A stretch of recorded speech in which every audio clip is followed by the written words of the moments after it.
बिस्मिल्लाहिर्रहमानिर्रहीम। अजीज़ तलबा, operation research में हमारा आज जो मेथड हम पढ़ने जा रहे हैं उसका नाम है रेसिप्रोकल मेथड या फिर डुअल सिंप्लेक्स मेथड। इसकी हम वजाहत करेंगे।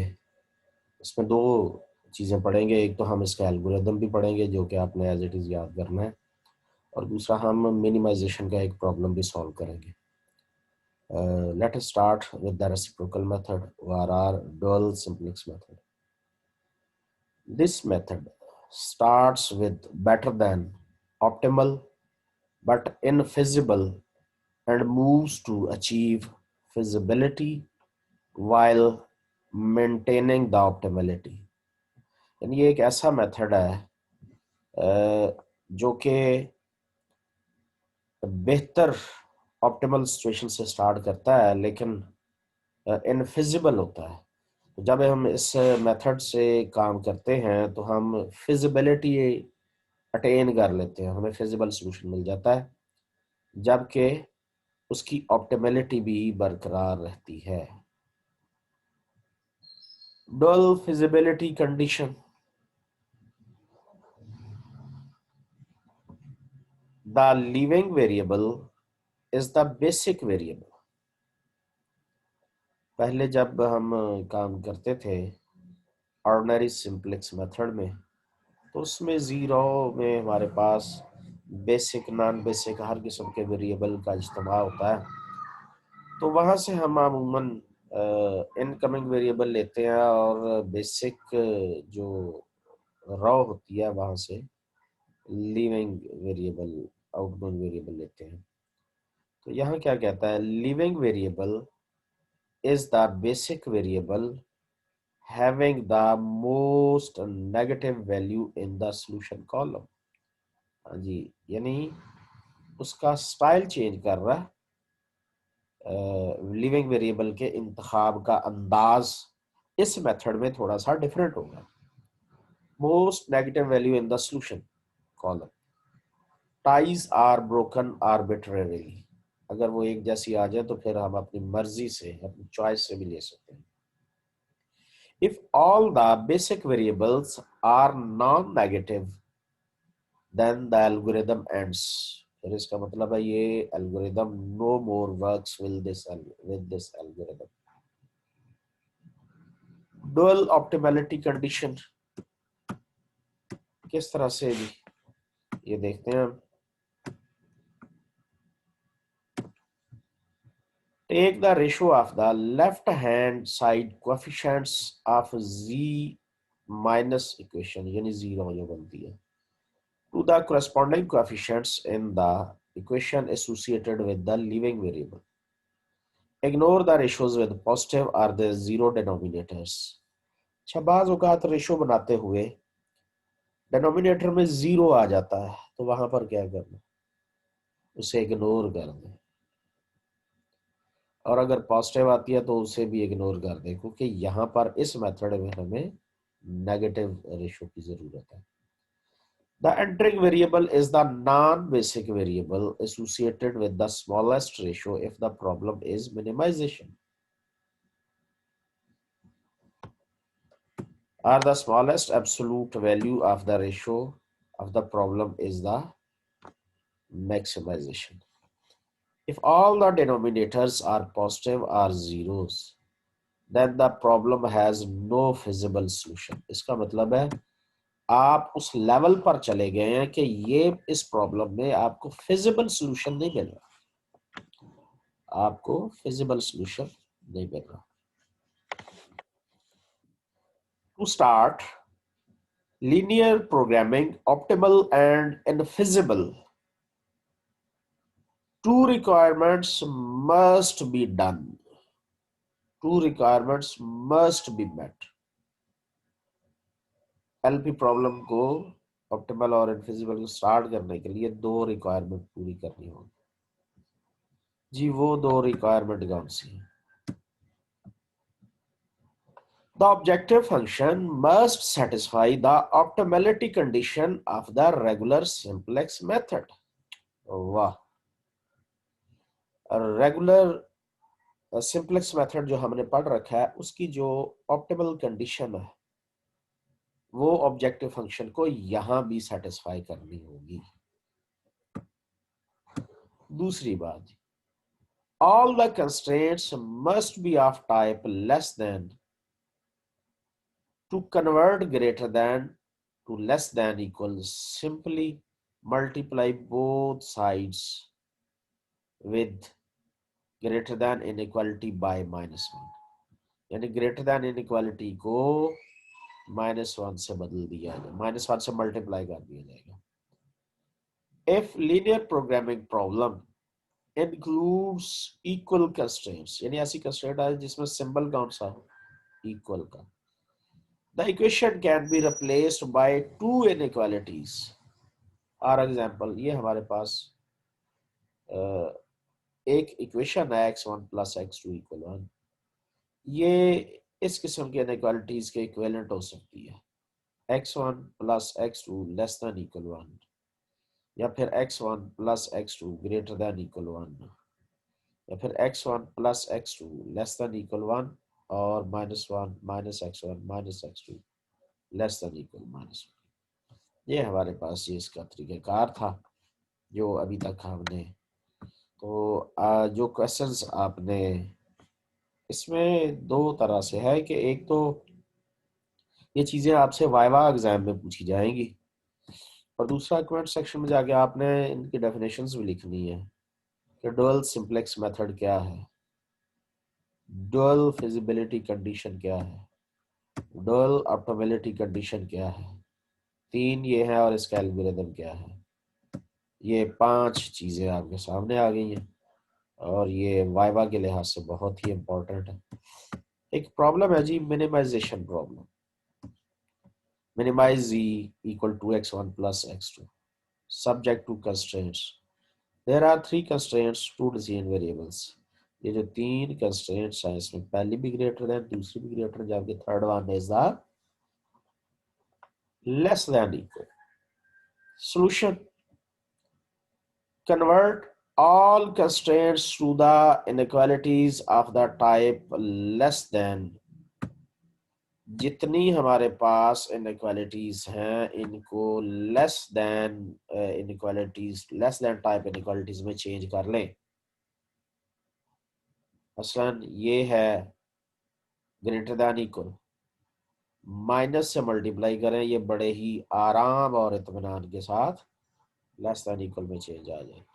ये इनइक्वालिटी जो स्क्रीन पर आप इस वक्त मुलाहजा कर रहे हैं, इसको माइनस से मल्टीप्लाई करें तो ये देखिए ये भी कन्वर्ट हो जाएगी किस में, लेस देन इक्वल टाइम में, और तीसरी इनइक्वालिटी को छेड़ने की जरूरत नहीं है क्योंकि वो पहले ही लेस देन इक्वल है, इसलिए उसको छोड़ दिया जाए। ये पहला हमने एक स्टेप इसमें से अंजाम दे दिया। अब जब आपने हल करना है तो आपको पता है, बड़ी अच्छी तरह से याद है कि लेस देन इक्वल इनइक्वालिटीज को हम अपने तयशुदा मुरतब करदा तरीक़ेकार के मुताबिक इक्वेशन में तब्दील करने के लिए कौन से वेरिएबल्स मुतारफ करवाते हैं, स्लैक वेरिएबल्स या सरप्लस। हाँ जी जी बिल्कुल ठीक है, यहाँ हम स्लैक वेरिएबल्स का सहारा लेते हैं। वेरिएबल्स का नाम जो होता है वो एक आर्बिट्रेरी नेम होता है, आप चाहें तो किसी भी नाम से इन वेरिएबल्स के नाम रख सकते हैं। स्लैक को आमतौर पर ये S1 वो लिख के S1 या S2 लिख के ऐड किया जाता है और सरप्लस को माइनस किया जाता है। या चूंकि हमारी सारी इनइक्वालिटीज चेंज हो गई है लेस देन इक्वल में, अब यहाँ जो स्लैक वेरिएबल्स हैं वो 3 आएंगे। डिसीजन वेरिएबल पहले से चल रहे हैं 1 और 2, तो स्लैक वेरिएबल x3, x4 और x5 ये इक्वेशंस में आएंगे। नाम है, नाम कुछ भी रखे जा सकते हैं, हमने यहाँ पर x3 x4 x5 रखे हुए हैं। दिस प्रॉब्लम, ये जो अभी स्टैंडर्ड फॉर्म में लिखा हुआ है, इसे अब कौन सी फॉर्म में लेकर जाएंगे, यस टेबुलर फॉर्म में। जी टेबल्स बनाइए, हम यहाँ पर इस तरफ बेसिक वेरिएबल्स लिखेंगे, यहाँ पर बेसिक नॉन बेसिक जीरो में दोनों लिखेंगे। जीरो कैसे आती है ये आप अच्छी तरह से पता है कि ऑब्जेक्टिव फंक्शन में इस्तेमाल होने वाले सारे वेरिएबल्स लेफ्ट साइड पर ले आते हैं, वहां पर अकेला जी ऑब्जेक्टिव फंक्शन इस्तेमाल हो। अब ये जीरो है, यहाँ पर ये है हमारा बेसिक वेरिएबल्स। जरा बताइए ये कैसे है बेसिक वेरिएबल्स। अच्छी तरह आपको याद होगा कि आप इनिशियल बेसिक सॉल्यूशन जब बनाते हैं उसमें x1 x2 दोनों को जीरो पुट कर देंगे, तो फिर हमारे पास x3 x4 x5 की वैल्यूज इन्हीं इक्वेशन से बन जाएगी। ठीक है जी, तो ये उनके सॉल्यूशंस ये लिखे हुए हैं, ये बेसिक नॉन बेसिक के कोएफिशिएंट्स लिखे हुए हैं, ये खुद वेरिएबल हैं जो कि बेसिक वेरिएबल है, ये बेसिक और नॉन बेसिक का इकट्ठा है। अब स्टार्टिंग बेसिक सॉल्यूशन ये देखिए, आपको पहले बता चुके हैं x1 x2 दोनों को जीरो पुट कर दिया जाए, वहां से तीनों जो स्लैक वेरिएबल्स की वैल्यूज मिल जाएगी। बेसिक सॉल्यूशन में जब इनको जीरो पुट कर दिया गया तो ये फिर बेसिक वेरिएबल्स आ गए जो कि ये वैल्यूज रखते हैं। अब हमारे पास ऑप्टिमल सॉल्यूशन है, इनफिजिबल भी है, तो हमारा मेथड अप्लाई होने के लिए रेडी है। तो लीविंग वेरिएबल का क्राइटेरिया क्या है जी? सॉल्यूशन सेट में मोस्ट नेगेटिव देखिए कौन सा है, ये वेरिएबल्स हैं। रेसिप्रोकल मेथड हम पढ़ रहे हैं, ड्यूल सिंप्लेक्स पढ़ रहे हैं हम, ये वेरिएबल्स हैं। इनमें से कौन सा वेरिएबल मोस्ट नेगेटिव वैल्यू है इन the solution set, that is -6, ये लिविंग वेरिएबल है। अब बढ़ते हैं हम इनकमिंग वेरिएबल में। तो entering variable smallest ratio, yes, जब ये लिविंग वेरिएबल हुआ तो ये पूरी की पूरी रॉ सेलेक्ट हो गई। फिर हमने जी रे में जो एंट्रीज हैं उनकी इस रॉ की एंट्रीज के साथ रेशो फरमाई, तो जिनका जवाब सबसे कम आ रहा है वो ये रेशो में 1/3 होगा। तो इसलिए हमने फिर x2 is the incoming variable, x4 is the leaving variable। x2 हमारे पास यहाँ आ जाएगा, ये लीव कर जाएगा। यहाँ पर 1 तो न्यूमरेट इसमें ऊपर आने वाली एंट्रीज, नीचे आने वाली एंट्रीज रॉ ऑपरेशंस के साथ जीरो हो जाएगी, जो कि गास जॉर्डन मेथड में आप अक्सर करते रहे हैं। यस,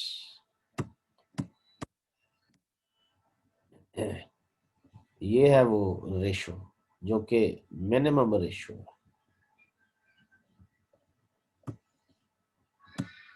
अब इसके ऊपर नीचे कैसे जीरो है, ये ऑपरेशंस दिए हुए हैं, ये देखिए, ये क्वाइट क्लियर ऑपरेशंस में ये सारा काम किया गया। The new solution is also optimal between but infeasible, ये optimal तो है। No x3 x5 equal -1, चूंकि ये ऑप्टिमल है, इनफिजिबल नहीं है, तो x3 x5 दोनों की जो हमारे पास वैल्यूज आ रही हैं वो के -1 आ रही। अब ये आर्बिट्रेरी है पर क्या हमने किस को लिविंग वेरिएबल करार देना है, अब ये हमारी चॉइस है। तो हमारी चॉइस के मुताबिक अब जो x3 होगा ये यहाँ पर लिविंग वेरिएबल का रोल प्ले करेगा। अब इस पूरी रेशो के साथ उस जीरो के अरकान गैस के साथ रेशो लीजिए, तो एंटरिंग वेरिएबल यहाँ पर फिर x1 होगा।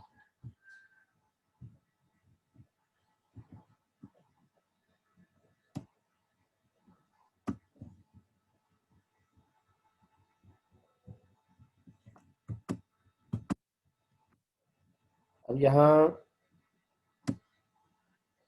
x1 के ऊपर भी और ये उसके नीचे भी हमने सारी एंट्रीज 0 कर दी है रॉ ऑपरेशन के मदद से, गॉस जॉर्डन की मदद से। अब इसमें table is not optimal as well as feasible, so the optimal solution.